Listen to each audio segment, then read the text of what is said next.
Listo. Hoy, hermanos, entramos a capítulo 2, ¿no? Yo, Vamos a entrar al capítulo 2 y vamos a leer hasta vamos a ir del versículo 1 al versículo 13. Y como siempre lo partimos en bloques, ¿sí? Estas van a ser dos bloques nada más. El primer bloque es del 1 al 4 y el siguiente bloque es del 5 al 13, ¿sí?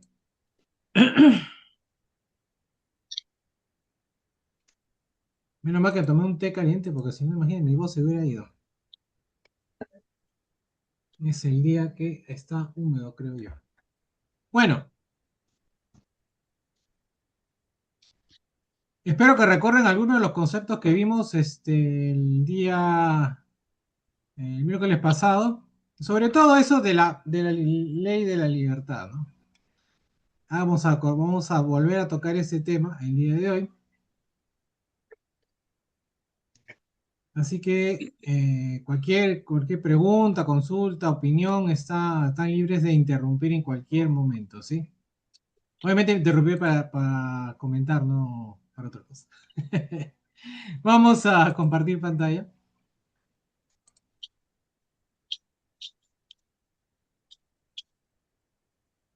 y vamos a leer el texto de Santiago, capítulo 2 versículos del 1 al 4. En Reina Valera contemporánea dice lo siguiente. Hermanos míos, ustedes que tienen fe en nuestro glorioso Señor Jesucristo, no deben hacer diferencias entre las personas. Puede darse el caso que al lugar donde ustedes se reúnen llegue alguien vestido con ropa elegante y con anillos de oro, y llegue también un pobre vestido con ropa andrajosa. Ustedes reciben gustosos al que viste la ropa elegante y le dicen, venga usted, siéntese aquí, que es un buen lugar. Pero al pobre le dicen, tú quédate allá de pie o siéntate en el suelo. ¿Acaso no están discriminando entre ustedes y haciendo juicios malintencionados? En Reina Valera de 60 dice, hermanos míos, que vuestra fe en el nuestro glorioso Señor Jesucristo sea sin acepción de personas. Porque si en vuestra congregación entra un hombre con anillo de oro y con ropa espléndida, y también entra un pobre con vestido andrajoso, y miráis con agrado al que trae la ropa espléndida y le decís, siéntate tú aquí en buen lugar, y decís al pobre, estate tú allí en pie o siéntate aquí bajo mi estrado. ¿No hacéis distinciones entre vosotros mismos y venís a ser jueces con malos pensamientos? La NB dice lo siguiente. Hermanos míos, la fe que tienen en nuestro glorioso Señor Jesucristo no debe dar lugar a favoritismos. Supongamos que en el lugar donde se reúnen entra un hombre con anillo de oro y ropa elegante, y entra también un pobre desarrapado. Si atienden bien al que lleva ropa elegante y le dicen, siéntese usted aquí, en este lugar cómodo, pero al pobre le dicen, quédate ahí de pie o siéntate en el suelo a mis pies. ¿Acaso no hacen discriminación entre ustedes juzgando con malas intenciones? Por último, en la nueva traducción viviente dice lo siguiente. Mis amados hermanos, ¿cómo pueden afirmar que tienen fe en nuestro glorioso Señor Jesucristo si favorecen más a algunas personas que a otras? Por ejemplo, supongamos que alguien llega a su reunión vestido con ropa elegante y joyas costosas, y al mismo tiempo entra una persona pobre y con la ropa sucia. Ustedes le dan un trato preferencial a la persona rica y le dan un buen asiento, pero al pobre le dicen, tú puedes quedarte de pie allá o bien sentarte en el piso. ¿Acaso esta discriminación no demuestra que sus juicios son guiados por malas intenciones? Interesante este ejemplo que pone Santiago. ujú, Ujú. Entonces, en el versículo 1, ¿no? Eh, dice, hermanos míos, ¿no? Que es la forma repetida de Santiago para dirigirse frecuentemente a sus lectores y parece muy apropiada aquí, ¿no? Porque él retoma una ruptura del amor fraternal, ¿no? La frase que dice, ustedes que tienen fe, ¿no? O en Reina Valera 60, quien la tenga, dice que vuestra fe, ¿no? Constituye una expresión griega característica para referirse a poseer un rasgo o cualidad interior, ¿sí? Ocurren expresiones como por ejemplo en Reina Valera el 60, en Juan 5:42 dice tenéis amor, o teniendo esperanza, también de la Reina Valera del 60 en Hechos 24:15. Quiere decir prácticamente lo mismo que creer en algo, ¿no? Por tanto, la fe es subjetiva y no se refiere a la enseñanza o doctrina a ser recibida, ¿sí? Esto indica que nuestro glorioso Señor Jesucristo es objeto y quiere decir tener fe en o creer en el Señor Jesucristo, ¿no? Para este uso, tener esa fe es un elemento esencial para ser cristiano, ¿no? Tener fe en tal contexto es prácticamente lo mismo que decir cristiano, ¿no? Los creyentes o simplemente creer es a menudo una forma sencilla de decir cristiano, ¿no? ¿Cuántas veces nos han,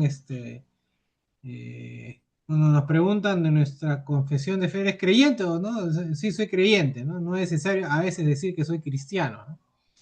¿No? Como que es un sinónimo, ¿no? Ser creyente, ¿no?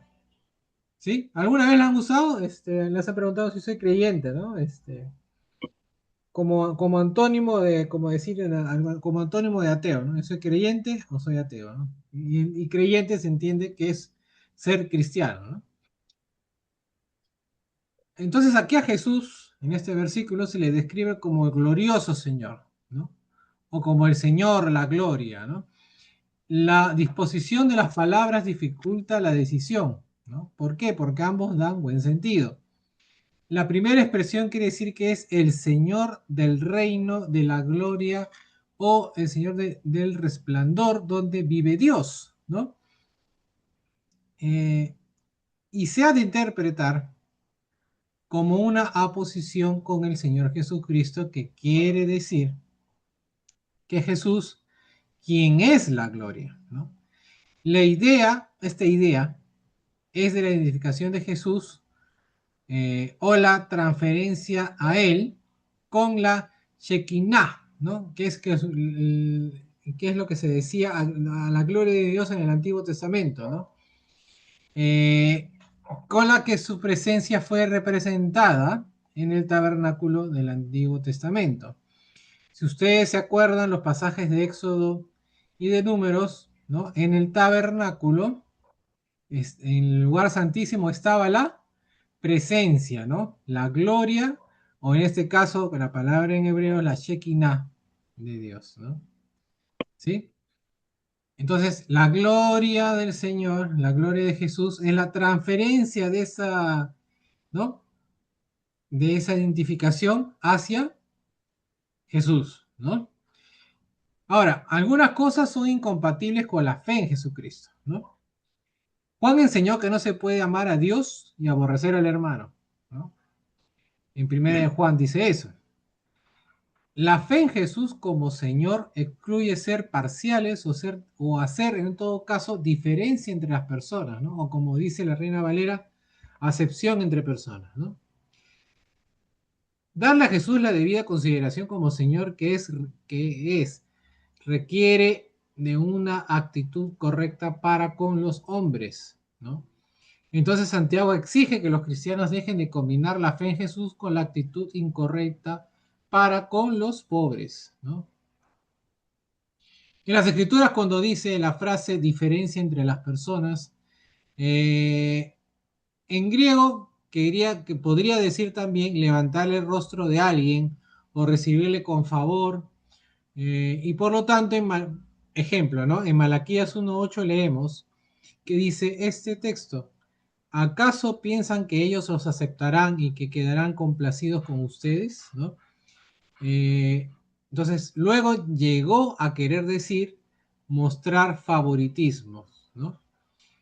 En sí no se usa este sustantivo en la Septuaginta, pero creo que es claro el significado, ¿no? De acepción de personas o de diferencia entre las personas. Se puede ver también en el Nuevo Testamento, en Romanos 2:11, en Efesios 6:9, en Colosenses 3:25. Si leemos, por ejemplo, una de las leyes del Antiguo Testamento, y para ser más precisos, en Levítico 19:15, dice lo siguiente: no seas injusto en el juicio, no favorezcas al pobre ni complazcas al poderoso, trata a tu prójimo con justicia, ¿no? ¿Qué es lo que pasaba? Los fariseos y los principales sacerdotes halagaron a Jesús diciéndole que él no hacía acepción de personas, ¿no? Esto se nota claramente en el Nuevo Testamento, que Dios no hace por acepción de Ya. personas, ¿sí?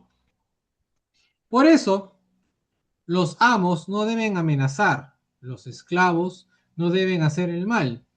Dios ni siquiera favorece al que tiene fama de ser algo, ¿no? Como dice, por ejemplo, como hemos estudiado en Gálatas, ¿no?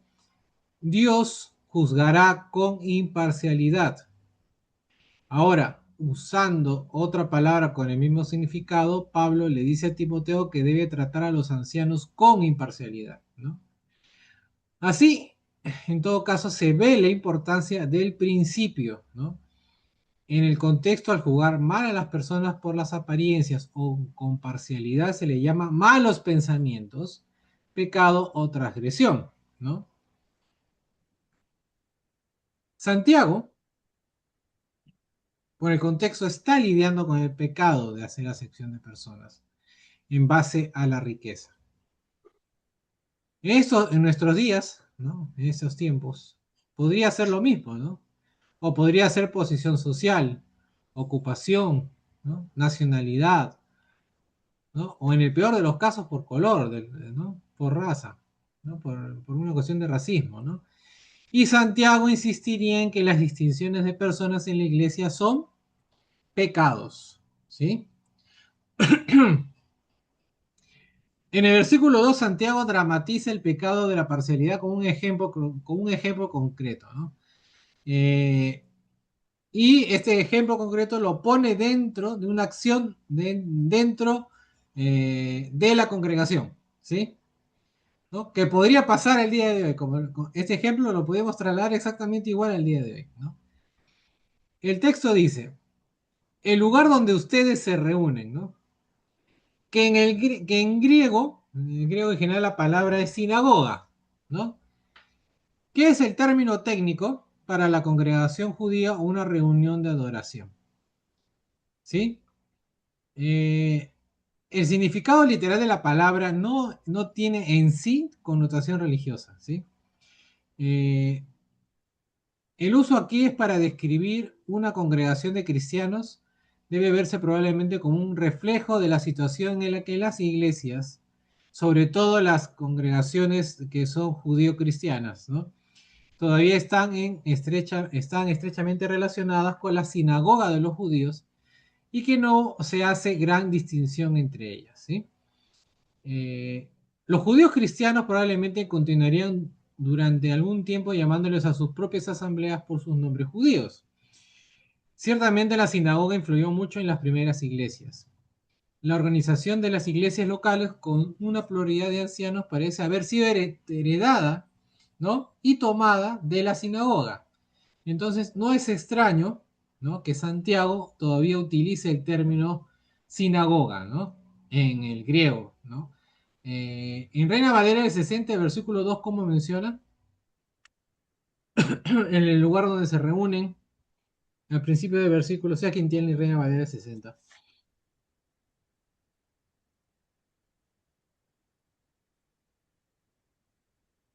A ver, vamos a ver.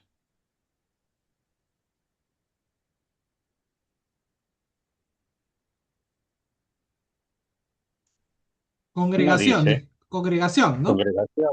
Sí, sí. Sí. No dice ni. No, no, No. no, yo no dice sinagoga, porque sí. Congregación, dice. Congregación. Ujú. Aquí Sí, en Herrera vuestra Valera congregación. ajá, en Claro, contemporánea dice el lugar donde ustedes se reúnen, claro. ¿no? Entonces acá Congregación. es más abierto, ¿no? Es un término más abierto. Pero yo les digo que el término en griego que se usó en el texto original, bueno, el texto original, digamos, en el idioma en el que fue escrita esta carta, fue sinagoga, ¿sí? Y ese es Pero ese era lo el que, lugar de reunión. claro, heredado de, Influye en algo la diferencia. no, Por eso, como, como le digo, como les decía hace un ratito, ese no es un término religioso per se, ¿no? claro. Entonces ese es un lugar de congregación, o la congregación, pues. Es como que nosotros dijéramos la congregación, Claro. ¿no? Ujú. Ahora, Julio, ¿se da eso ahora? Que digamos sinagoga. No, no, no. Que llega un papirriqui y se quiera sentar adelante y no hay sitio y digan, denle en espacio, denle en espacio. ¿Mm? Eso, pues, a eso vamos a llegar en un ratito. No, Ya. pero quería poner ese contexto de cuando dice lugar de reunión, o sea, quiere decir Ah, no, pues la como, iglesia ya, como, no otra como iglesia. nuestra congregación, nuestro local de la iglesia, ¿no? ¿No? Ya, Ahora, hablemos un poquito más de esto, ¿no? Casi nos podemos imaginar el local de la el local de la congregación reuniéndose en algún salón alquilado o alguna casa de que un miembro, ¿no? Y que dos extraños, ¿no? Ciertamente estos dos extraños, en el ejemplo, ¿no? No son de la congregación, ¿no? ¿No? O sea, tanto el hombre rico que viene con buena ropa y viene con joyas, y el hombre pobre que viene, pues, dice el texto más o menos parafraseando, andrajoso, en harapos, ¿no? no, peor, Sus, andrajoso dice, más drástico también. ¿sí? ¿No? Entonces, y entrando, y el texto no dice que entren al mismo tiempo, pero podrían no necesariamente entrar al mismo tiempo, ¿no? Y se da a entender que son extraños, ¿no? Porque el trato que se le da a cada uno se basa en la apariencia, no en el conocimiento previo de su carácter, Claro, ¿no? El primer visitante es un hombre rico que probablemente viene por curiosidad, ¿no? Y aquí hacen énfasis en dos cosas, en sus anillos de oro, o anillo de oro, según tengan la versión que tengan, y su ropa elegante, ¿no? O ropa, Reina Valera con espléndida, espléndida, dice 60, ¿no? espléndida todavía. ¿No? Que indican, ¿no? A todas luces que es rico, ¿no? Las fuentes muestran que el uso de anillos era una costumbre. A menudo los anillos se usaban en todos los dedos menos en el dedo medio. Ahora, tan mala se volvió la ostentación de algunos escritores cristianos primitivos que pensaron que los cristianos debían evitar los anillos por completo, excepto para sellar documentos, ¿no? La ropa elegante o la ropa espléndida, como dicen en otras versiones, de manera 60, por ejemplo, es literalmente ropa brillante o reluciente. Eh, Ejemplos de esto hay en las escrituras, por ejemplo, en Lucas, ¿no? Lucas usa la misma expresión para la ropa del ángel que se le apareció a Pedro, ¿no? Y para la ropa con la que Herodes vistió a Jesús como burla, ¿no? Ahora, a esta persona, a este rico de anillos de oro y ropa elegante, lo sigue un pobre vestido con ropa andrajosa, ¿no? Santiago es aún más específico. Las palabras describen literalmente su vestido como sucio o inmundo, ¿no? Son para, ¿cómo podríamos interpretar esto, no? ¿No? Y inmundo, ¿no? Es el uso figurado de la palabra, también se usa para la inmundicia moral, ¿no? Ejemplo de esto en Apocalipsis 22:11, ¿no? ¿No? Y en el versículo 3, ¿no? Ya nos hemos puesto más o menos en contexto con estos dos personajes. Ok. En el versículo dice reciben, ¿no? O en el Reina Valera dice miráis, ¿no? ¿No? ¿Qué quiere decir en realidad, ¿no? Parafraseando lo que más o menos debería decir, es echar un vistazo o fijar los ojos en, ¿no? No, pero acá lo Entonces, recalca con agrado. claro, ahora vamos a llegar, ¿no? ¿No? Entonces, ¿qué quiere decir? Es mirar fijamente o prestar atención a, ¿no? O interesarse especialmente en, ¿no? ¿No? Entonces, eso que no solamente es mirar, sino prestar atención o interesarse, ¿no? ¿No? Un poco más en eso, ¿no?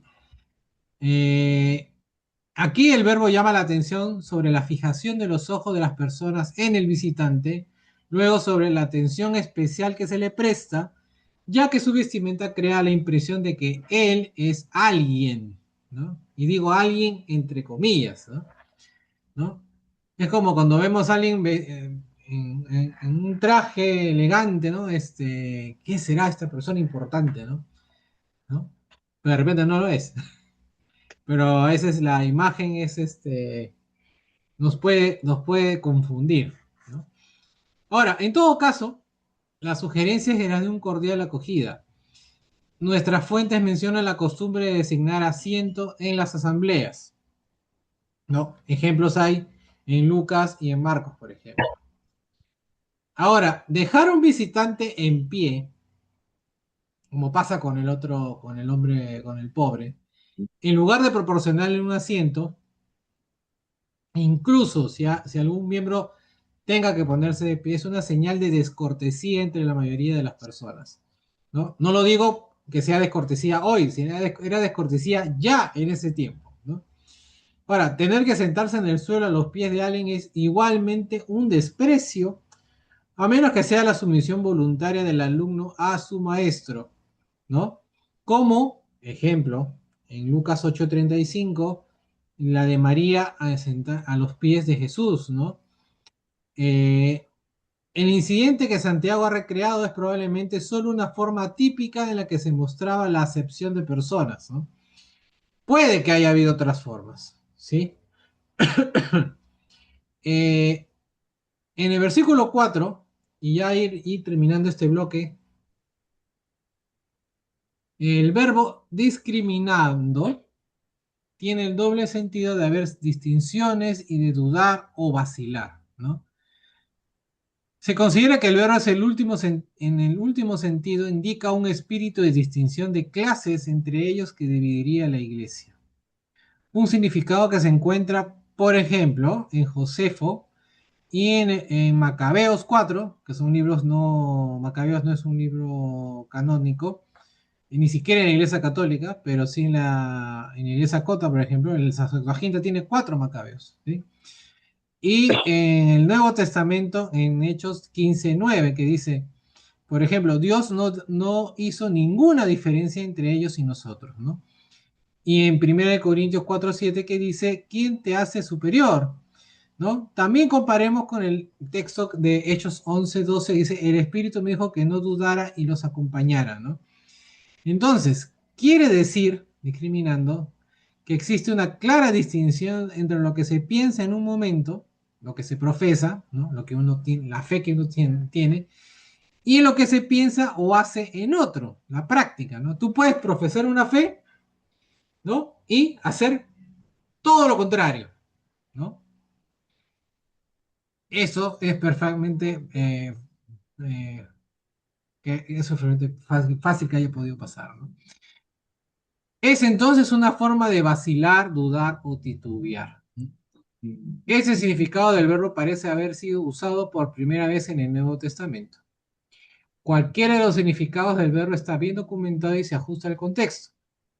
El significado hacer distinción encaja, parece encajar mejor, al menos se acomoda mejor con la siguiente palabra de ser jueces, ¿no? Cualquier caso, la idea de Santiago es que sus acciones representan una vacilación, sea de un grupo entre sus miembros o de individuos en consistencia o aprobación interna de un curso en acción. Ahora, ¿qué pasa al final? El resultado final es el juzgar el valor de los hombres o de las personas en general por las apariencias, ¿no? Eh, el texto en Reina Valera contemporánea dice juicios malintencionados, ¿no? En Reina Valera 60 creo que dice jueces de malos pensamientos, con malo. ¿no? Ujú. O malos pensamientos, ¿no? Eh, por ejemplo, en el capítulo 4, versículo 11, Santiago dice que el que habla contra su prójimo lo juzga. Jesús dijo que el juicio malo surge del corazón y que es una de las cosas que contaminan al hombre. Por lo tanto, el hacer distinciones sobre las apariencias externas se estaban juzgando ellos. Jesús pensaba en juzgar según las apariencias cuando dijo, no juzguen para que no sean juzgados, ya que, ¿no? Solo Dios está calificado para juzgar, ¿no? Incluso cuando vemos evidencias de malas acciones, ¿no? O sea, a pesar de que uno tenga pruebas, ¿no?, sólidas para juzgar a alguien, los juicios humanos no son correctos. ¿Por qué creen esto? O sea, a pesar de que podamos tener pruebas, estamos hablando del ámbito espiritual, no estamos hablando del ámbito legal, ¿eh? No estamos hablando de las leyes, y de que se rompan las leyes, estamos hablando del ámbito espiritual. Podemos juzgar nosotros a una persona desde el punto de vista espiritual, de repente moral, solamente por dichos o solamente por actitudes de repente que no nos gustan, ¿no? O peor aún, como en este caso, por cómo visten o cómo se ven, ¿no? Porque hay algo que Dios ve y nosotros no podemos ver, que es el corazón, ¿no? Entonces, al no conocer lo que hay en el corazón del hombre, y eso solo Dios lo sabe, eso hace que nuestros juicios no sean del todo correctos, ¿no? Y si no pueden ser del todo correctos, nosotros no deberíamos entonces ya pasar un juicio, porque ya hay un elemento que hace que este juicio sea sesgado, bajo mis propios estándares, ¿no? Y no de los estándares de Dios, ¿no? Que es lo que deberíamos buscar.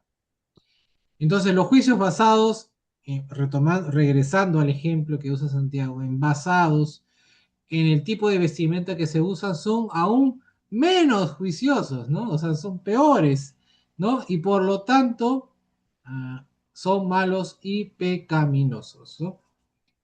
Eh, a ver, hasta aquí lo que podamos decir de esto. ¿Algún comentario? ¿Alguna participación?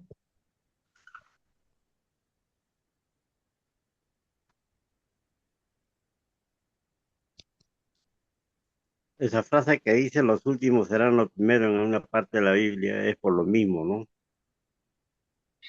Los últimos serán los primeros. ¿Bajo qué, bajo qué debemos juzgar? Para comenzar, no debemos juzgar. Claro, no debemos. Claro, eso. Partamos de ahí, ¿no? Porque Ahora, nos gusta juzgar, Julio, ¿no? Sí, dime, Ramoncito. lo que pasa que a veces influye mucho, vamos a decir, la organización, ¿no? O sea, Ujú, de repente, yo he visto congregaciones que dejan la primera hilera de las bancas para las visitas, ¿no? ujú. Porque a veces aparece alguien de otra congregación que es lógico, tiene que ver mucho con la jerarquía, ¿no? Entonces ya está separadito, ¿no? Cosa que no pasa en Salamanca, porque en Salamanca todos los asientos tienen nombre propio. ¿Ya? Ahí no Como va en a el pasar eso. colegio, como en el colegio. Claro, no, o sea, ese es, y por eso te decía, ¿no? Esa organización, ¿no? Lógico, pues si le vas a dar prioridad pues al que viene con terno o en camisa y corbata, y al otro sí le vas a decir, no, esta zona es para ustedes, ahí lógico, estamos repitiendo lo que hizo Santiago, ¿no? La enseñanza de Santiago, ¿no? Ujú. No encaja, pues. Pero a veces, de repente luego organización, que no debería ser, pero hay veces dentro de las congregaciones grandes, ¿no? ¿No? Otra marca la diferencia, ¿no? Porque hay iglesias pentecostales, ¿no? Mujeres aquí, hombres para allá, esposos en el medio, y marcan así las diferencias de ubicación, ¿no? Por enseñanza de ellos, ¿no? Mm. Claro, pero acá el tener preferencias, ¿no? No, y la peor preferencia de todas, por cómo te ves, ni siquiera saben si esa persona es una. No, eh, eso de juzgar es para el Señor, para nosotros. Ujú. Ujú. Pero imagínense, o sea, ese pecado, o sea, ¿por qué creen que Santiago lo mencionaba? Es porque esa congregación estaba haciendo eso, Claro. ¿no? Entonces, y ya vemos por qué va a hablar Santiago más adelante de ese problema entre ricos y pobres, ¿no? ¿No? El problema, entonces, hay un problema con el dinero, ¿no? Y cómo el dinero, podríamos decir hasta el día de hoy también, te hace con más o menos valor en la sociedad, ¿no? Ahora, la sociedad debería influir tanto en nuestra vida espiritual. Sé que lo hace, ¿no? ¿No? Pero no debería ser tan influyente en lo que es nuestra espiritualidad, ¿no? Ahí vamos a hablar un poquito más de eso ahora en los siguientes versículos, ¿sí? Vamos a compartir pantalla para leer el siguiente bloque de textos.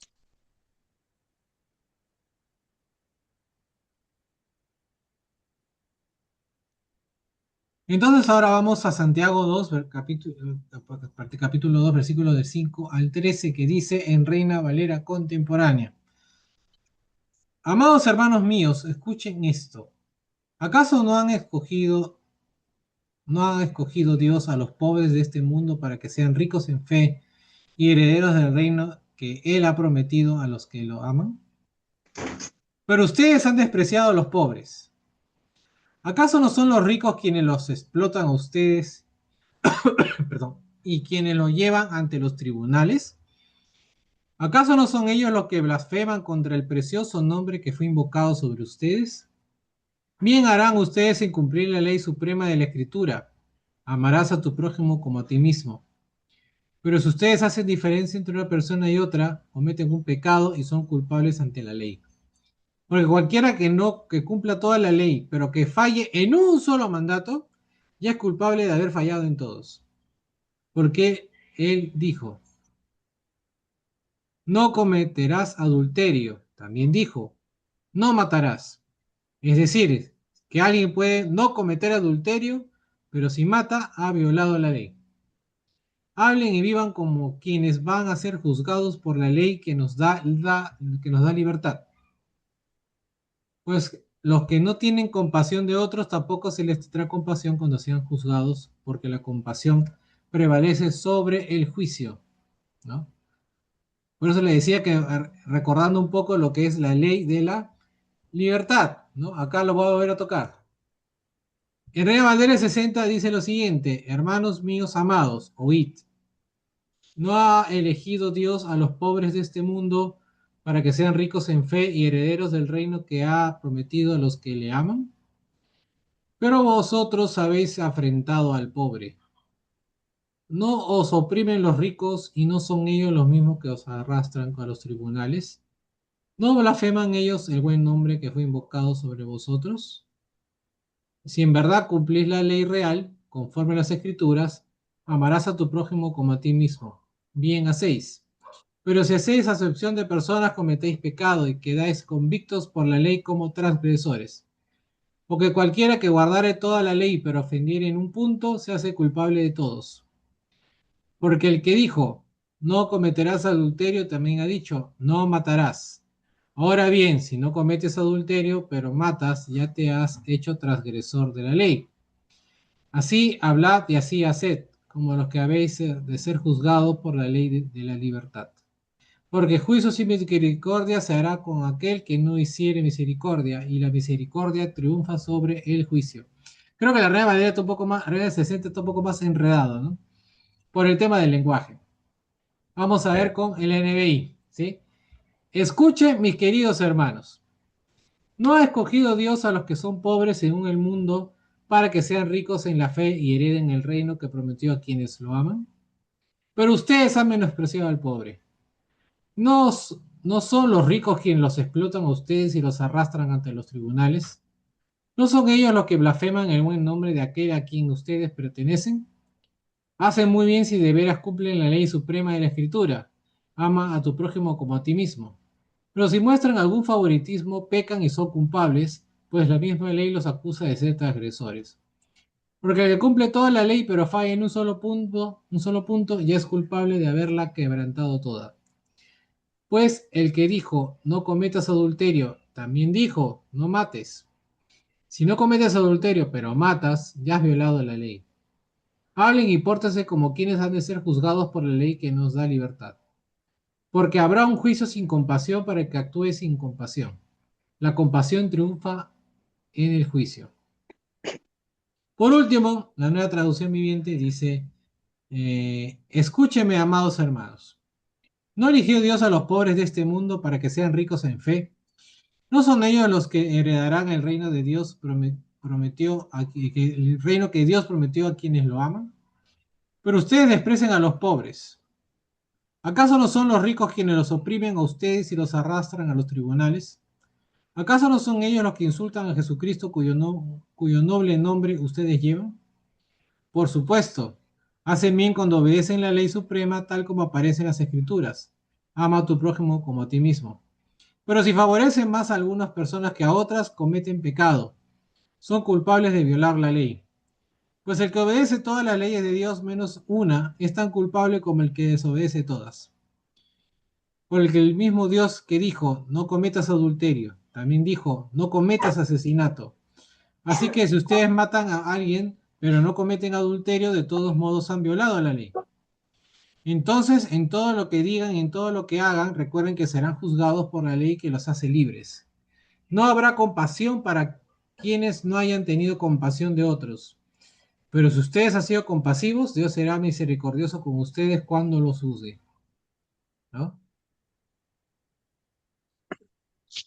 Ojo que la nueva traducción viviente, perdón, dice no asesinarás, que yo creo que es la traducción correcta de en vez de no matarás. ¿Sí?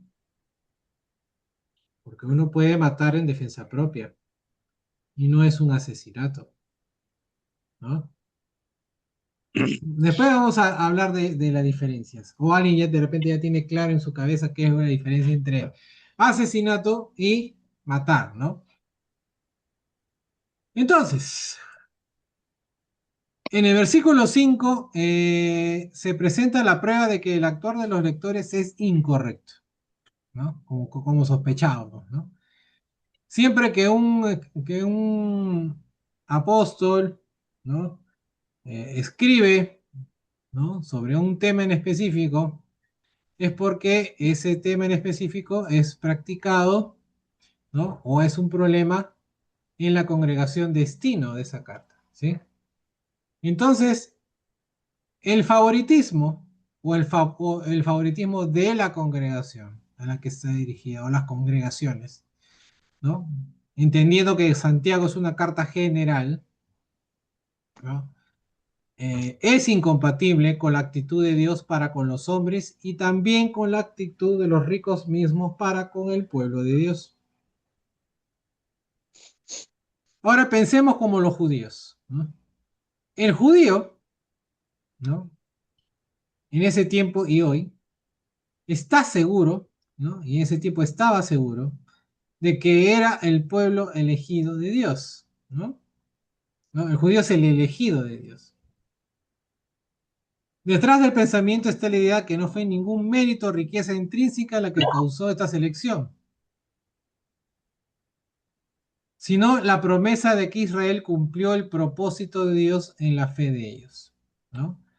Ahora, el Nuevo Testamento, ¿no? El Evangelio, adopta lo anterior como cumplido en la iglesia, ¿no?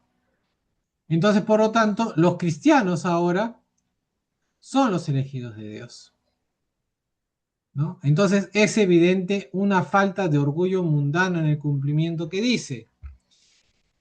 Por ejemplo, en 1 Corintios 1:27 dice, sino que Dios eligió lo necio del mundo para avergonzar a los sabios y lo débil del mundo para avergonzar a lo fuerte, ¿no? Este mismo concepto está detrás de las palabras de Santiago. ¿Acaso no ha escogido Dios a los pobres, ¿no? En algunos aspectos, ¿no? En lo que respecta, por ejemplo, lo que respecta al mundo. Pero ricos en otros, quiere decir ricos en la fe.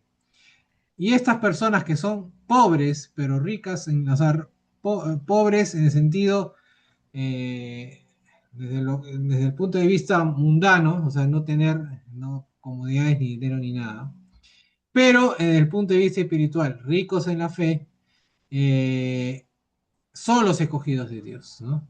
Y se les trata como si estuvieran, ¿no? Como tal, ¿no? Como ricos, ¿no? Como personas privilegiadas, escogidas por Dios. Ahora, esto no quiere decir que ricos en fe sean que tengan fe en abundancia, ¿no? Ni quiere decir tampoco que su fe sean sus riquezas, ¿no? Es este dativo, el dativo de la relación, como la relación de ellos es agradable a Dios, ¿no? La riqueza que está relacionada con la fe del cristiano es la misma de la que es heredero, ¿no? El reino y la salvación que está en Cristo. Y si nos acordamos de ese famoso texto de hacer tesoros en el cielo, ¿no? O sea, tu riqueza no es la riqueza que debemos construir, ¿no? No es una riqueza material, sino una riqueza espiritual, lo cual nos hará herederos a estar salvos, ¿no? Y estar con Cristo, ¿no? En resumiendo la idea. Ahora, muchos cuestionan, cuando digo muchos me refiero a muchos comentaristas, que si la Reina Valera tiene razón al considerar que ricos en fe es un predicado implícito, ¿no? Supliendo que sean ricos, ¿no? Eh, Está lo que bien. dice el lenguaje, tal como está, es que Dios eligió a los pobres y que estos pobres son ricos en fe y por lo tanto no y por lo tanto herederos del reino. Estos son los que Él elige. Cuando nosotros nos convirtamos en esto, somos los elegidos. Ahora, esto no convierte a los pobres en una clase destinada a enriquecerse en fe y ser herederos, ni excluye a los ricos, ¿no? Simplemente observa que hay benevolencia en la elección de Dios. La pobreza y la elección suelen coincidir, ¿no? ¿Por qué digo esto? Porque Dios sabía, ¿no? Y sabe que el mundo estaría constituido de tal manera que aquellos que cumplieran su propósito se clasificarían en gran parte en este grupo y así ha sucedido, ¿no? Ahora, los ricos, ¿no? Según el mundo, los que tienen riquezas materiales, ¿podrían clasificar? ¿No? Sí, como lo indicó, por ejemplo, Santiago en el capítulo 1, ¿no? Como leímos en el capítulo 1, versículo 10. Ahora, también es un hecho, ¿no? Y lo dice las escrituras, que las riquezas son un peligro, ¿no? Para alguien y le dificultan su camino a la salvación, ¿no? Cuando le dijo Jesús a esta persona rica, ¿no? Vende todo, ¿no? Y sígueme, ¿no? ¿Qué pasó con ese hombre? No vendió. No vendió, ¿no? Se fue No triste, vendió. ¿no? Entonces, es evidente que los textos bíblicos nos dicen que sí hay un peligro y hay una dificultad en las riquezas, ¿no? Pero esto no dice que sea imposible para un hombre rico alcanzar la salvación, ¿no? ¿Sí? ¿Se entiende la idea? ¿Sí? Entonces, lo Eh, que quiere... Sí, una, Mariela, dime. una pregunta, buenas noches con todos. Hola, Mariela, ¿qué ¿Y tal? y eso se podría referir a los que son los pobres en espíritu? Claro, sí. Por eso Ujú. es que el que es, en el que es pobre en espíritu, cuando habla el Sermón del Monte, es que es totalmente, es esa persona que entiende, ¿no? Y comprende que depende absolutamente de Dios, Pero está en ¿no? pecado. No necesariamente. Por eso. Mm, Una Claro. persona pobre en espíritu puede ser una persona que esté en angustia, ya. en tristeza, en desesperación, ¿no? No necesariamente pecador, O sea, Ya. no te voy a decir que no sea pecador, pero no es necesariamente, no es una condicionante, ¿sí? Agobiado. Agobiado, ¿no? Ya. ¿No? Entonces, porque tus necesidades, muchas veces las necesidades carnales, físicas, por ejemplo, pasar hambre, no tener de dormir, no, no tener, pues, no sé, una familia, ¿no? Eh, si en muchos casos la carnalidad nos puede llevar al pecado, pero también nos puede llevar a sufrimientos espirituales, ¿no? ¿No? Con lo que te mencionaba, angustia, tristeza, desesperación, ¿no? ¿No? Sin llegar necesariamente al punto del pecado, ¿no? Pero eso es lo que quiere decir, o sea, al no tener nada, no solamente material, sino espiritual, eso quiere decir que solamente tu existencia depende única y exclusivamente de Dios, ¿no? Sí, Julio, Sí, y también que una persona, bueno, yo no sé si de repente tal vez me esté equivocando, pero yo había entendido también que pobre en espíritu es una persona que reconoce su necesidad, ¿no? Su necesidad de Dios en su vida. O sea, es alguien que sí tiene esa conciencia, ¿no? De que necesita a Dios, ¿no? Y así en una oportunidad creo que entendí, pero no sé, no sé si me estoy no, sí, confundiendo, está pero bien. ¿no?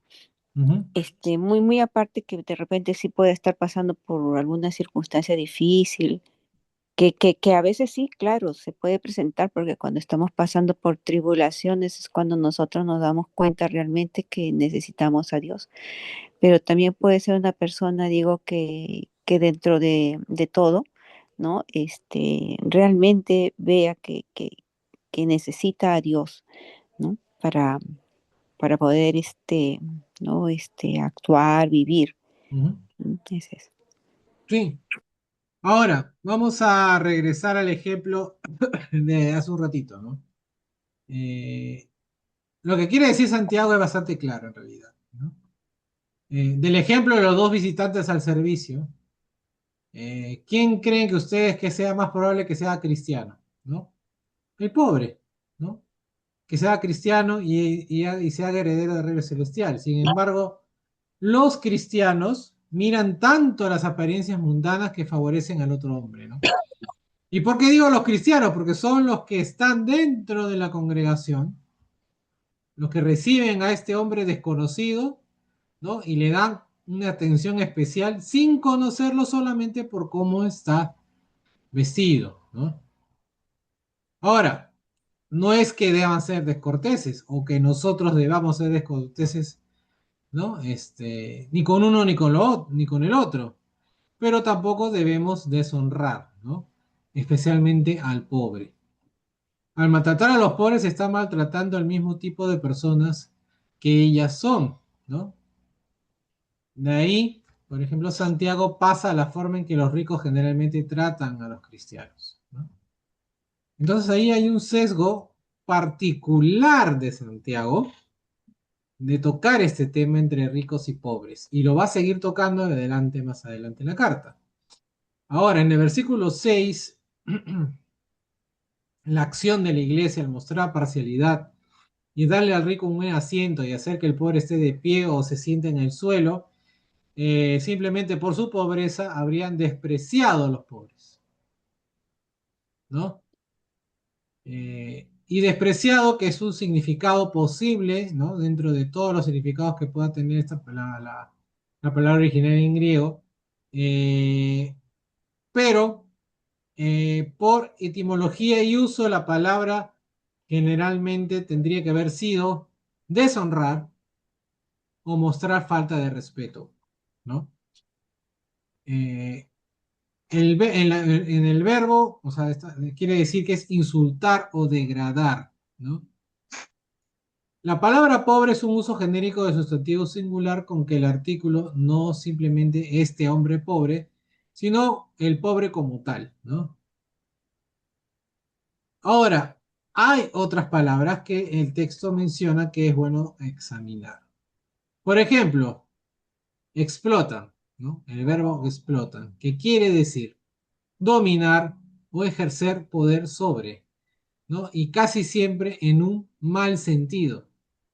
A veces se utiliza para referirse al gobierno tiránico del diablo o de los espíritus impíos sobre los hombres, como pasa en Hechos 10. También quiere decir explotación de personas, que a menudo se usa en el Antiguo Testamento para explotar a viudas y huérfanos, ¿no? Ejemplo de esto tenemos en cuatro profetas, en Miqueas, en Amós, en Zacarías y en Jeremías. Las personas mismas a las que se ahorra son culpables de arrastrar o hacer que los cristianos sean llevados a los tribunales. Santiago probablemente esté pensando en los ricos saduceos que persiguen a los cristianos. Y se me viene ahora a la mente, cuando estudiamos Primera de Corintios, también se habla de este tema, ¿no? Que había uno que otro que lo llevaba a juicio a otro, ¿no? ¿Sí? Y que por lo general ganaban los juicios los que tenían mayor influencia y dinero, ¿no? Ahora, les acabo de mencionar a los saduceos, ¿no? Yo me imagino que sabe más o menos quiénes son los saduceos, pero recordamos. Los saduceos, aunque pequeños en número, controlaban el Sanedrín con sus riquezas adquiridas del dinero de los tributos de los judíos de todo el mundo. Fueron los principales instigadores de las primeras persecuciones de la iglesia. Los cristianos que eran despreciados, ¿no? También pudo haber sido a menudo señalados por los ricos comerciantes y terratenientes y procesados por sus deudas, ¿no? Entonces la palabra arrastran, como dice la Reina Valera 60 o como dice la Reina Valera contemporánea, quienes los llevan, ¿no? A juicio, a tribunales, implica fuerza y es efectivamente mencionada en casos de arresto, en hechos, y es el tipo de acción contra la que Jesús había advertido a sus discípulos. Y hay que recordar también que los romanos permitieron los tribunales judíos locales, ¿no? Ahora, en el versículo 7, la palabra maldicen, ¿no? Como dice la Reina Valera del 60, Sí, blasfeman, ¿no? Blasfeman, ¿no? Maldicen o blasfeman. Es injuriar o hablar irrespetuosamente de algo que es honorable o sagrado, ¿no? La palabra generalmente se traduce como blasfemar, que es algo santo o sagrado. Sin embargo, la palabra quiere decir literalmente hablar mal, ¿no? Eh, mm, el nombre que se refieren es sin duda, aunque es el nombre que están blasfemando, me refiero, en vista del contexto y el uso bíblico, es el nombre de Jesús, ¿no? Ahora, los judíos, ¿no? Los judíos normalmente no blasfemarían el nombre de Cristo, ¿no? Del Mesías o del Masiaj, como decían ellos, ¿no? ¿Por qué? Porque era un título sagrado para ellos, a menos que pudieran hacerlo ridiculizando irónicamente la afirmación de Jesús en cuanto a ser el Mesías o el Cristo, tal como pasa en Marcos 15:32. Ahora, la palabra maldicen aquí supone la profanación del nombre en el conocimiento de los que los cristianos lo consideraban un nombre digno y sagrado, ¿no? Maldecir a Jesús, como dice en 1 Corintios 12:3, ¿no? Entonces, el texto este de Corintios 12:3 muestra que algunos maldecían el nombre de Jesús. Algunos piensan que la referencia es que a cristianos ricos que apostatan y bajo persecución maldicen el nombre de Jesús como Señor. La idea es que los ricos son más fácilmente inducidos a blasfemar. Ahora bien, otros rechazan esto, señalando que sobre ustedes, en lugar de sobre ellos, diferencia a los lectores de aquellos que blasfeman, ¿no? Lucas habla de los judíos incrédulos, literalmente como contradiciendo y blasfemando. Entonces, aquí debería leerse así, que es invocado sobre ustedes, ¿no? El trasfondo de la frase de Amós 9:12 que también leemos en Hechos 15, 16 y 17, que dice, después de esto volveré y reedificaré el caído tabernáculo de David, ¿no? Para que el resto de la humanidad busque al Señor y también todas las naciones que invocan mi nombre. El pasivo del verbo aquí se usa como un sustantivo nombre, como en el Antiguo Testamento, para designar el objeto como propiedad del que lleva el nombre, ¿no? Eh, Acá yo les voy a poner en los apuntes de clase varias citas, ¿sí? Y en realidad hay poca diferencia, sea la que se dé la traducción activa o pasiva, ¿no? O sea, invocado o que es invocado, que fue invocado. No tienen, no hay mucha diferencia en ello. Pero recordemos que el acto de la predicación, el acto de eh, a nosotros se nos fue invocado, pongamos el ejemplo nosotros. A nosotros se nos fue invocado el nombre de Cristo o constantemente se nos es recordado, se nos es invocado el nombre de Cristo, ¿no? Cuando nos bautizamos se nos fue invocado el nombre de Cristo, ¿correcto? Pero eso no quiere decir que eso no sea también un acto continuo a la hora de predicar la palabra de Dios, ¿no? Por eso es que sea escrito en pasado o en un futuro, eso no hay mucha diferencia, ¿sí? Ahora, es como le decía, esto no quiere decir que el israelita llevara una forma del nombre de Yahvé que incluía cuando él reconocía que pertenecía a Yahvé, ¿no? Por eso que Santiago pone en el versículo 1 del capítulo 1, Santiago, siervo de Dios y del Señor Jesucristo, ¿no? O sea que sigue siendo.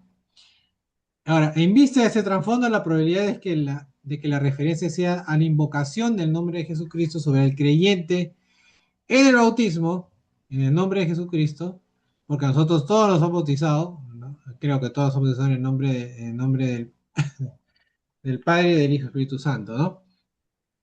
¿No? Entonces invocamos un nombre que es diferente, ¿no? En ese caso, ¿no? Quiere decir invocar a Dios o Jesús o el nombre de ellos en adoración o en oración, ¿no? Por eso digo que es continuo. Puede que sea un pedido de ayuda, por ejemplo en Samuel, ¿no? En reconocimiento de autoridad, o por ejemplo en un texto muy bonito que es el de Hechos 7, Esteban murió, ¿no? Invocando el nombre del Señor.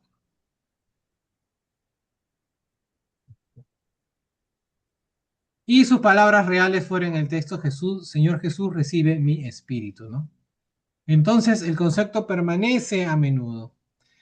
Y por lo anterior, es muy poco probable que la referencia sea al uso despectivo del nombre cristiano. O sea, acá no está siendo despectivo con los cristianos, sino con, ¿no? Blasfemando en contra del mismo nombre de Cristo. ¿Sí? En el versículo 8, la presente sección tiene algunas dificultades. Este versículo 8 eh, tiene una dificultad de interpretación, o tiene dificultades de interpretación. Y vamos a tratar de aclararlos y son libres de preguntar todo lo que quieran, ¿sí? Juntos vamos a aclararlos esto.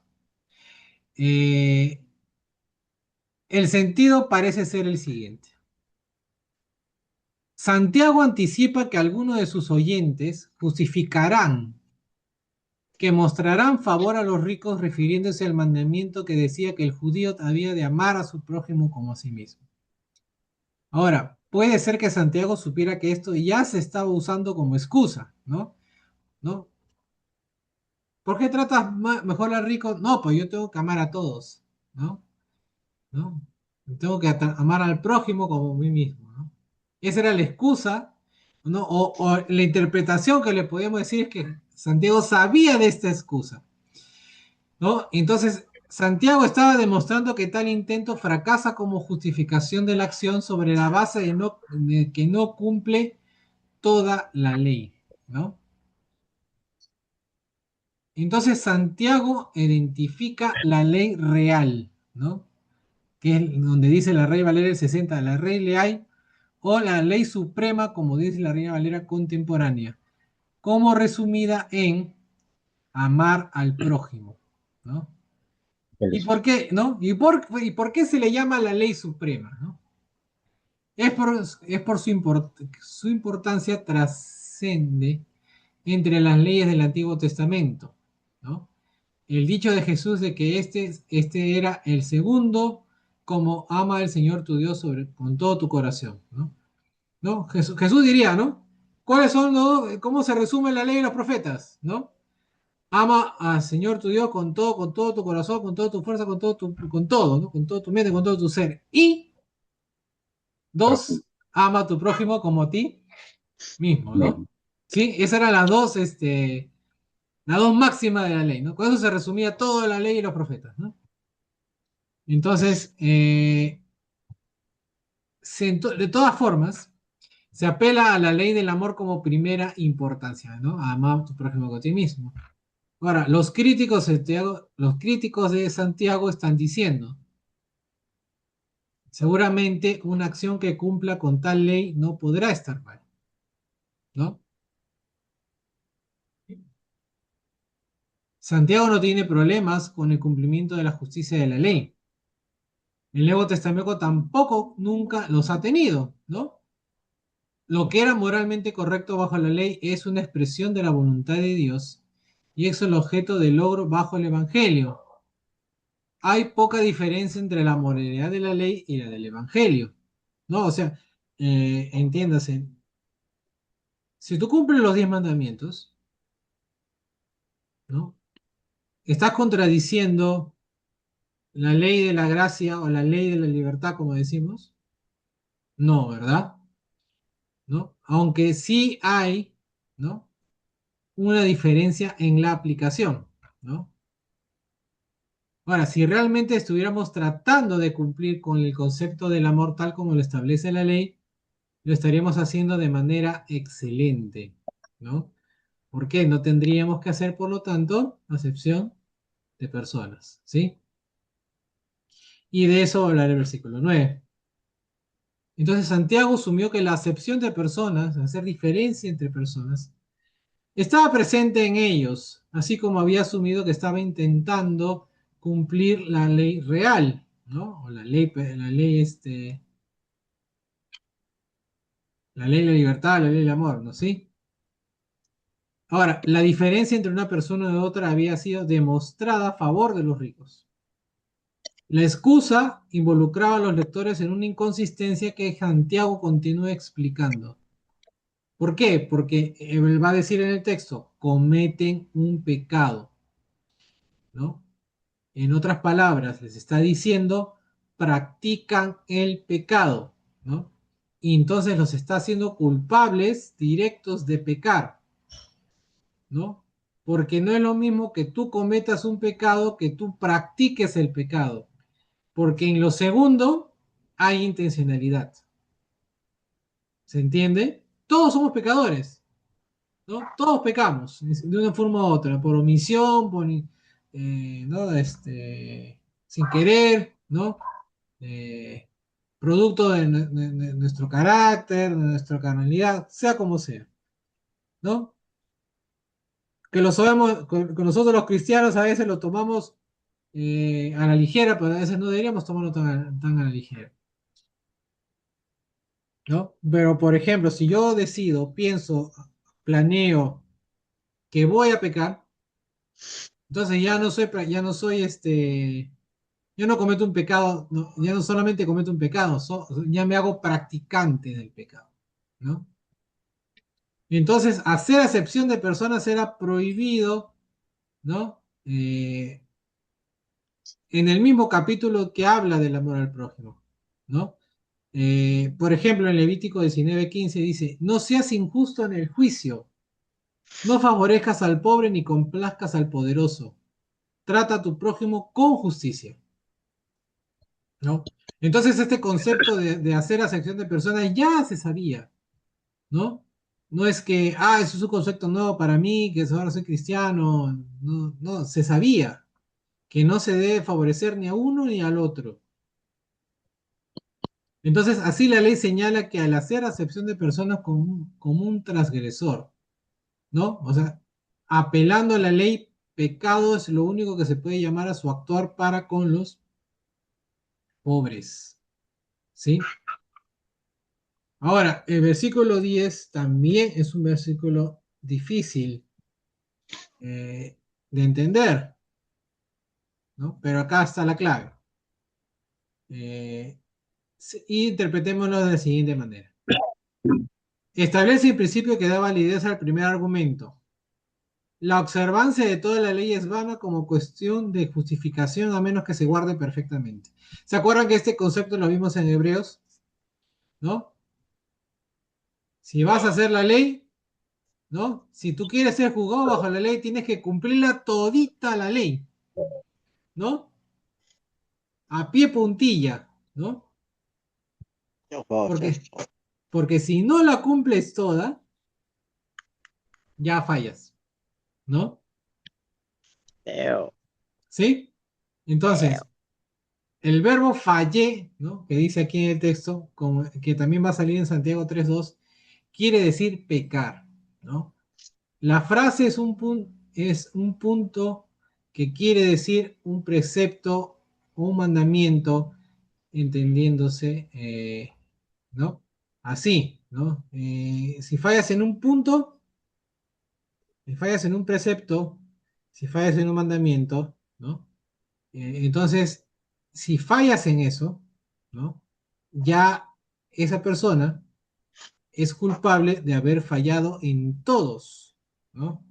Que quiere decir volverse culpable de violar la ley en su conjunto, ¿no? Que es convertirse en un infractor. No es necesario ir a los paralelismos rabínicos para ilustrar lo que estábamos diciendo. Pablo declaró en Gálatas, ¿no? Maldito sea, esto dice Gálatas, ¿eh? 3:10. Maldito sea todo aquel que no se mantenga firme en todas las cosas escritas en este libro de la ley y las haga, ¿no? Tampoco es esta una regla extraña incluso en el derecho civil, ¿no? Ahora pasámonos en el derecho humano, ¿no? En las leyes, ¿no? En la ley civil. Por ejemplo, si uno comete homicidio, ¿no? Uno mata a alguien, uno asesina a alguien, se convierte en infractor de la ley, ¿no? Y podría pagar la pena máxima, ¿no? Aún así no haya robado, aún así no haya estafado, aún así no haya falsificado dinero o cualquier otra ley que esté en el Código Civil. Bastó con que matar a alguien y ya es culpable de quebrar la ley en general, ¿no? Ahora, de modo que todos pecamos, ¿no? Eh, Pablo explica en Romanos 7 que a la ley del pecado en nuestros miembros nos lleva al pecado, ¿no? Incluso si deseamos guardar la ley. Ahora, esta es la razón por la que no podemos justificarnos por la ley. Y es la razón por la que no podemos guardarla perfectamente como se tiene que guardar para ser declarado inocente. O, en otras palabras, para ser justificado, ¿no? Como no podemos, ¿no? Ser justos por nuestros medios delante de los ojos de Dios, ¿qué tuvo que hacer Dios? Mandar a su Hijo en sacrificio de nuestros pecados para que con su sangre seamos nosotros justificados, ¿no? Entonces, así Santiago está diciendo que aquellos que recurren a la ley, ¿no? ¿no? Para justificar su parcialidad son condenados como transgresores porque son culpables de quebrantar otro precepto en la misma acción. Ahora, Santiago no está diciendo que la ley todavía sea obligatoria para los cristianos como tal. Él está respondiendo a los que recurren a la ley del amor para justificar su pecado. lo cual queda claro en el versículo 12. Los cristianos están bajo la ley del amor, ¿no? La ley de la libertad. Ahora, en virtud de esto, están realmente libres de la ley para amar a su prójimo. Pero esta libertad nos ha convertido a nosotros en esclavos de Cristo y de su prójimo, ¿no? Y del prójimo, por amor, ¿no? Nosotros por amor decidimos ser esclavos de Cristo y siervos del prójimo. ¿Sí? ¿Se entiende esto? ¿O esperamos al final para comentar? ¿Sí? ¿Esperamos al final? Ahora, en el versículo 11 hay dos mandamientos que se mencionan explícitamente, ¿sí? Y los comentaristas también tienen dificultades para explicar por qué Santiago elige estos dos mandamientos, ¿no? Una de las preguntas que podría salir es quizás porque estos dos son los que más ofenden la ley del amor. Ah, y es probablemente que se elijan porque son leyes típicas, ¿no? La ley es la expresión de la voluntad del legislador. No podemos elegir la ley que nos agrada e ignorar las demás, ¿no? La única forma de ser aprobado por la ley es guardar la ley, ¿no? Eh, por ejemplo, en Romanos 2, Pablo señala la inconsistencia de los judíos. ¿Por qué? Porque ellos se enorgullecían de sí mismos como maestros y guías de ciegos y solo enseñaban la ley, mas no la guardaban, o guardaban una parte y descuidaban la otra, ¿no? Entonces, si así guardan unas leyes pero quebrantan otras, se han hecho transgresores de la ley. Y así apelar a un juicio por la ley, los que muestran parcialidad se condenan a sí mismos como pecadores. Ahora, Santiago usa imperativos en tiempo presente para la acción continua, en el versículo 12. Hemos de vivir continuamente tanto en nuestras palabras como en nuestro discurso en vista de la forma en que nos juzgará.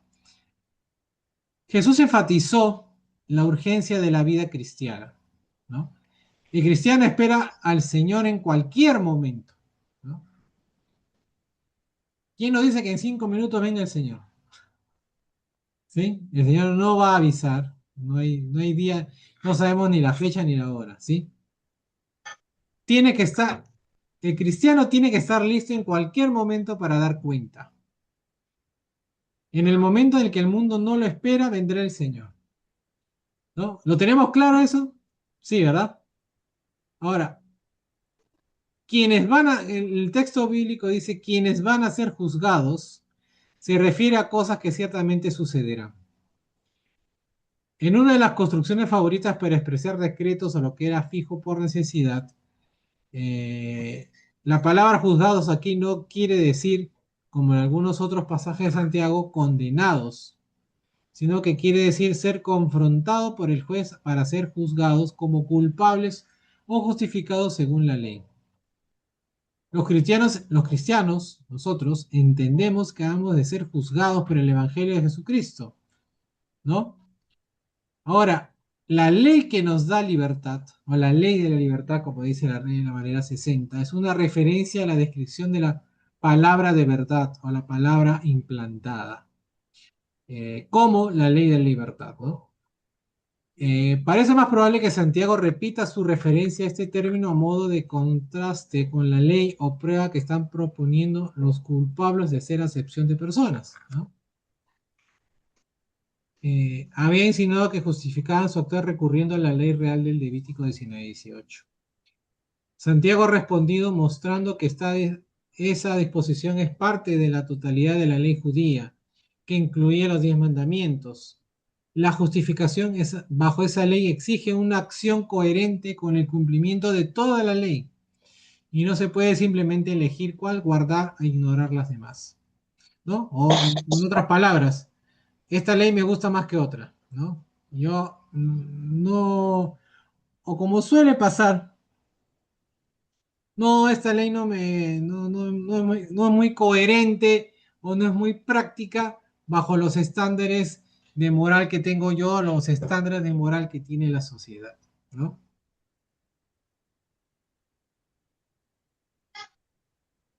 La sección de personas entonces está condenada por la ley, por lo que no se puede recurrir a la ley para justificar algo que condena. Habiendo mostrado que este dispositivo no funcionará, Santiago en nuestro versículo actual dice, en efecto, que los cristianos no son juzgados por la ley de Moisés de todas maneras, sino por la ley perfecta que es la ley de la libertad, ¿no? Recordándonos, ¿no? Y recordándonos a los lectores de ese tiempo que el yugo libre que te hemos asumido, ¿no? Y de nuevo, el yugo de seguir a Cristo lo hemos asumido en libertad por la gratitud que le debemos. Y tenemos entonces que actuar para con los pobres, como lo indica que debemos actuar en esa ley del amor, ¿no? La estipulación exacta de esa ley entonces, por supuesto, es que todos somos un solo hombre en Cristo Jesús. Seamos judíos, griegos, en ese tiempo, judíos, griegos, ricos, pobres, jóvenes, viejos, como sea, ¿no? Esclavos, libres. Nuestro juicio como cristianos no será una cuestión de leyes entonces, sino una cuestión de obediencia a esa ley de la libertad, ¿no? Y para terminar, el último versículo, versículo 13, el juicio al que hace referencia es el implícito en la expresión del versículo anterior, ¿no? Que vamos a ser juzgados bajo la ley de la libertad. El juicio al que serán sometidos los cristianos, mejor dicho, todos nosotros, es el del Evangelio de Cristo. La enseñanza de Cristo acerca de ese juicio muestra claramente que base se usará para justificar a sus seguidores, ¿no? Aquellos que son benditos en mi Padre, que serán recibidos en el gozo del Señor. Ahora, sin embargo, a los que no han servido, a los desafortunados, a los pobres, a los que pasen por necesidad, a los que no han ejercido la piedad, dirá, como en Mateo 25:41, apártense de mí, malditos. Incluso bajo la ley de la libertad, no se mostrará misericordia a aquellos que no superen la prueba de la misericordia para con los demás. Ahora, la palabra misericordia es una expresión como la anterior, que es virtualmente sinónima de la actitud correcta para con los pobres. La piedad o compasión por aquellos que no tienen las necesidades de la vida, ¿no? Y se ponen ejemplos, ¿no? Y vimos el ejemplo de la semana pasada, la viuda, el huérfano, el que no tiene comida, el que no tiene ropa, ¿no? Es parte vital de la ley del amor de Cristo. Esta enseñanza es bastante sencilla, ¿no? Lo anterior lo ilustró Jesús en la parábola del siervo despiadado. El principio de reciprocidad, ¿no? De ser recíproco, es básico para el perdón. El que no perdona no puede ser perdonado. Sin embargo, la expresión clásica es la imagen propia de Jesús sobre el juicio final, en que los discípulos son separados como el pastor separa las ovejas de las cabras, sobre la base de que no hiciste a uno, lo que hiciste es a uno de mis hermanos más pequeños, ¿no? ¿No? Entonces, como Jesús decía, ¿no? Lo que hayas hecho al más pequeño, más desvalido, eso hiciste por mí, ¿no? Juan pregunta, ¿no? ¿Cómo se puede afirmar que el amor de Dios habita en el que ve a un hermano hambriento y no le da de comer, ¿no? No puede haber por ahí. El amor no debe ser meramente de palabras, sino de hechos, eh, ¿no? Obras, ¿no? Y vamos a insistir en ese tema de las obras, ¿no? Yo puedo decir, yo soy un buen cristiano y yo no, a la medida de mis posibilidades, ayudo al necesitado, ¿no? Y necesitado no solamente hablo desde el punto de vista material, sino desde el punto de vista espiritual. Esto es el punto culminante de Santiago para el análisis sobre el pecado de juzgar. Aquellos que toman la actitud de despreciar a los pobres, como lo estaban haciendo, enfrentan el juicio bajo la ley de la libertad sin misericordia porque no hicieron misericordia con los pobres. Entonces, la declaración, la misericordia triunfa sobre el juicio, establece el lado opuesto y favorable. Aquellos que han mostrado misericordia bajo la ley de la libertad podrán enfrentar ese juicio con confianza. La misericordia se glorifica o se jacta ante la amenaza del juicio porque deja el juicio sin nada que condenar, ¿no? El hombre, entonces, el cristiano, el hombre que ha amado a los pobres y ha mostrado misericordia con ellos, será justificado en el juicio final y recibirá la bendición de Cristo. Así,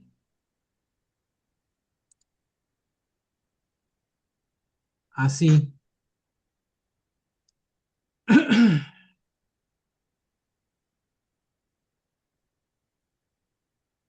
el amor se echa fuera todo el temor, ¿no? Como dice en Juan, capítulo, 1 de Juan, capítulo 4. Y el tener misericordia alivia al cristiano de temor al juicio. Así Santiago se ocupa del pecado de la acepción de personas en la iglesia, ¿no? Ha demostrado que es claramente incompatible con la profesión de fe que hace el cristiano en el Señor Jesucristo. Hasta aquí, hermanos, el estudio de hoy. Algo que queramos comentar de un pecado. ¿Cuántos pecados hemos tocado acá? Uno, ¿no? Uno, la acepción de personas. Y de esa acepción de personas hemos tenido mucho, mucho de qué hablar, ¿no? O mucho de qué reflexionar, ¿sí? No podemos salir bien librados de un juicio en el cual todos estaremos, todos enfrentaremos en el día final del mundo o de nuestras vidas, ¿no? Lo que pase primero, este, ¿no? Si somos así, hacemos acepción de personas, si no vemos con piedad e igualdad a toda la humanidad, ¿no? Al prójimo. Bueno, yo estoy hablando mucho, los escucho, hermanos.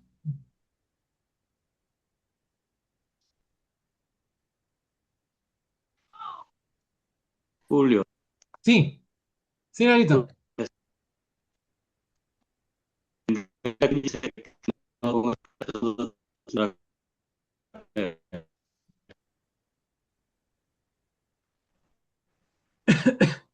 No te escuché, ¿qué se Lalo. refiere?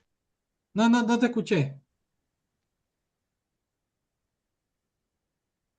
En Corintios dice, con ese carácter se justificó bien.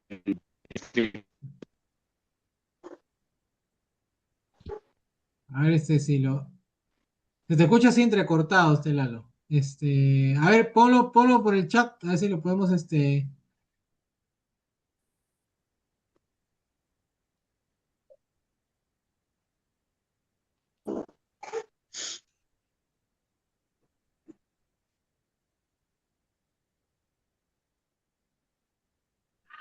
¿Alguien escuchó la pregunta de Lalo?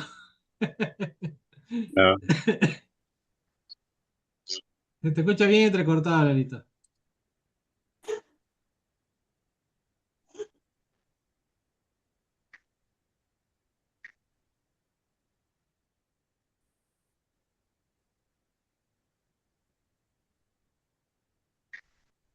Creo que algo me pareció escuchar que estaba hablando de 1 Corintios.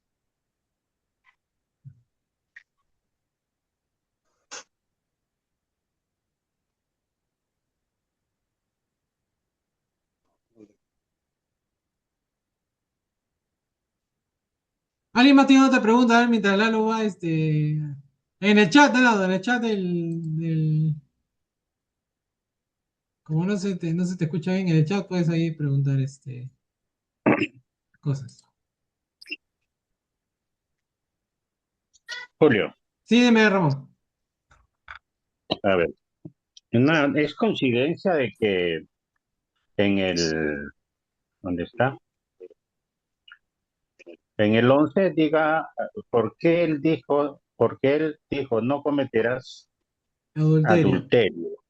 Empieza con adulterio y también ha dicho no matarás. En Gálatas 5, 20 o 19, los placeres de la carne también empiezan en adulterio. Ujú.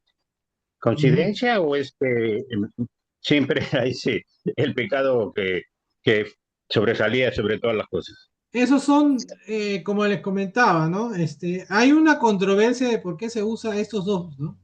Los comentaristas Ya, bíblicos tienen lo que más se acerca a o digamos, una respuesta que más se acercaría o que tiene mayor aceptación entre ellos, es que tanto no matarás como comerás adulterio son dos pecados que sí, se afectan ve ahí. directamente la relación de amor entre las Ya, personas, ¿no? claro. Entonces, son los que más afectan, ¿no? Esto tiene que Ah, ver también con los cuatro primeros que habla en Gálatas, ¿no? Adulterio, fornicación, ujú. inmundicia, lascivia, que son parte de la relación, ¿no? Claro, el adulterio, fornicación, que lleva a Inmundicia, ciertos. Ajá, ajá, exactamente. Y el ya, matarás, que es ir directamente contra la vida de la persona, ¿no? ya, Entonces, no, estos dos pecados, ujú, lo que dicen los comentaristas, ¿no? Estos dos pecados son los que principalmente afectan más a la relación de que es el ya, amor al prójimo, ¿no? Al respeto, al amor ya, ¿no? Al prójimo, ¿no? Por eso dicen, no es por qué habría de hablar de esos dos precisamente, ¿no? Como ejemplo, porque en realidad Santiago en este caso los está citando de ejemplo, ¿no? Tú dices, ¿no? Tú puedes hacer todo lo claro, demás. Tú puedes cumplir los 9 de los 10 mandamientos, pero tú mataste ya, fallaste todo el bloque, ¿no? Eres culpable de todo. Y recordemos cuando Jesús dijo, eh, el que odia mata. O sea, hay diferentes formas de matar, ¿no? Tu odio mata, no, me acuerdo un comercial de televisión eh, que apelaba a la solidaridad en una colecta, en una ayuda pública, ¿no? De estas, decir, tu indiferencia mata, sí, ¿no? Entonces, si Santiago habla de los pobres, ¿no? De las viudas de los huérfanos, por ejemplo, ¿no? Si tú no le das atención, los estás matando, ¿no? ujú, Entonces, desde el punto de vista de las escrituras, matar tiene muchos matices, ¿no? Entonces, no solamente es el acto premeditado de yo agarrar un arma o con mis manos quitarle la vida a una persona, ¿no? Este, tú puedes matar a alguien por omisión, por no hacer lo que debiste hacer, ¿no? O por no tener prioridades en tu vida que no son las que Dios quiere para uno, ¿no? Entonces, el odiar a alguien es matar. Entonces, el matar tiene muchos matices, ¿no? Entonces, y todos implican no tener amor por el prójimo, ¿no? ok, Y ese es el eje principal repente no lo digo con certeza porque ni los comentaristas están de acuerdo con esto, pero digamos que la mayoría dice, ¿no? Estos dos son mencionados porque son pecados que atentan directamente contra lo que es la relación de amor con el prójimo, ¿no? claro, igual, claro, es lo que aclaraste con respecto a Gálatas 5. Igual, Ujú. pues los cuatro primeros tienen que ver con la relación de pareja, de amor, de prójimo. ¿No? Entonces, fallas eso, entonces te estás ejerciendo un daño a otra persona, ¿no? No estás haciendo lo que Dios quiere con respecto al prójimo, ¿no? Sobre todo. A ver, Lalo ya escribió, vamos a ver. Y 1 Corintios dice, no te juntes ni para comer. Eh,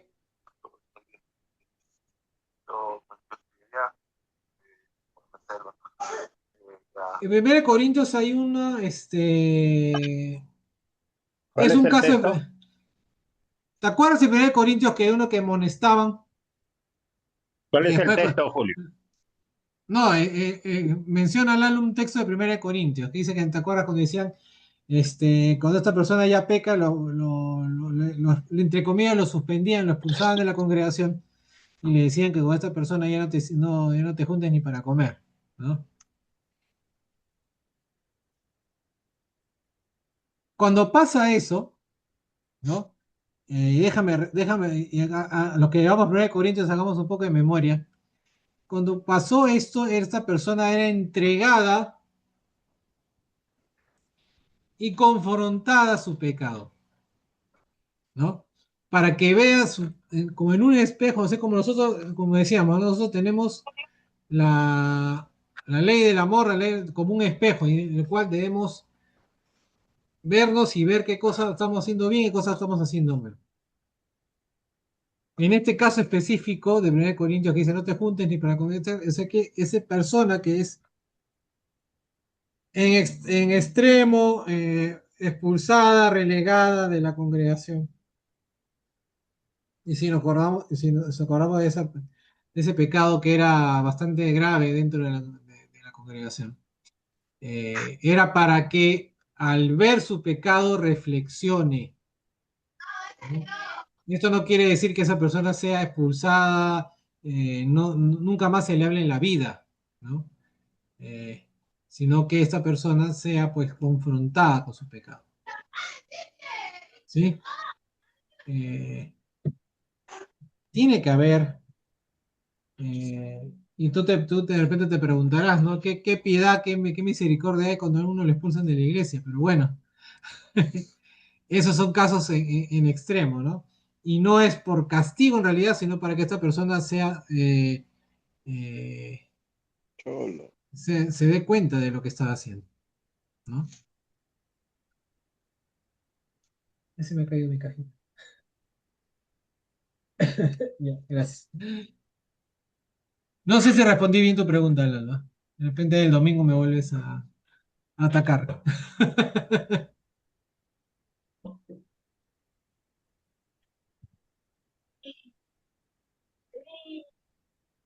Ahora, de que se puede ser, como decíamos, practicante del pecado, sí, puedes, ¿no? Y hemos hablado montones de veces, ¿no? Cuando uno es practicante del pecado, eh, cuidado que puede haber, como decía en Hebreos, ¿no? El punto de no retorno, ¿no? O el punto de donde es muy difícil ya volver al camino de Dios. Porque al final todos pasaremos por juicio.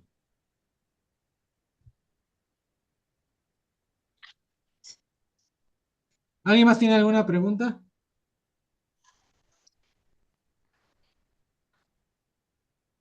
Oye, están callados, hermano.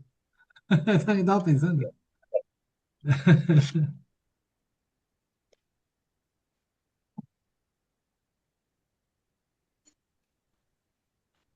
Bueno, hermano, si no hay más preguntas, siendo ya casi las 9 de la noche, nos despedimos. Hermano Julio, gracias. Gracias, Juanito. Nos vemos el domingo. Nos vemos, Bendiciones para nos vemos todos. en Día feliz día del padre, Gracias, hermano. Bueno, gracias, no, gracias. no, no, nos Saludos, vemos saludos. a los que no vayamos a ver el domingo, ni feliz del Padre, yo sí voy a estar el domingo en la iglesia. Bien, bien. Ahí nos vemos, Aprovecho, entonces, para darnos nuestro aprovecho, abrazo. aprovecho,